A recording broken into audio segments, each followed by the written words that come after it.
కీర్తన సంఖ్య 75. దేవా, మేము నీకు కృతజ్ఞతాస్తుతులు చెల్లించుచున్నాము. నీవు సమీపముగానున్నావని కృతజ్ఞతాస్తుతులు చెల్లించుచున్నాము. నరులు నీ ఆశ్చర్య కార్యములను వివరించుదురు. నేను యుక్తకాలమును కనిపెట్టుచున్నాను. నేనే న్యాయమును బట్టి తీర్పు తీర్చుచున్నాను. భూమియు దాని నివాసులందరూ లయమగునప్పుడు నేనే దాని స్తంభములను నిలుపుదును. అహంకారులై ఉండకుడని అహంకారులకు నేను ఆజ్ఞ ఇచ్చుచున్నాను. కొమ్ము ఎత్తకుడి, ఎత్తుగా కొమ్ము ఎత్తకుడి, పొగరు పట్టిన మాటలాడకుడి అని భక్తిహీనులకు నేను ఆజ్ఞ ఇచ్చుచున్నాను.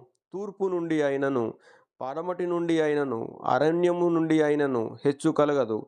దేవుడే తీర్పు తీర్చువాడు. ఆయన ఒకరిని తగ్గించును, ఒకరిని హెచ్చించును. యెహోవా చేతిలో ఒక పాత్రయున్నది.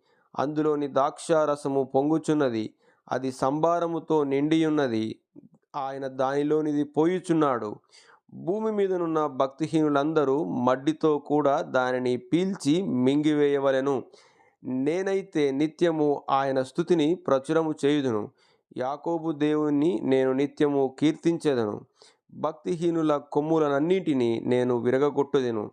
నీతిమంతుల కొమ్ములు హెచ్చింపబడును.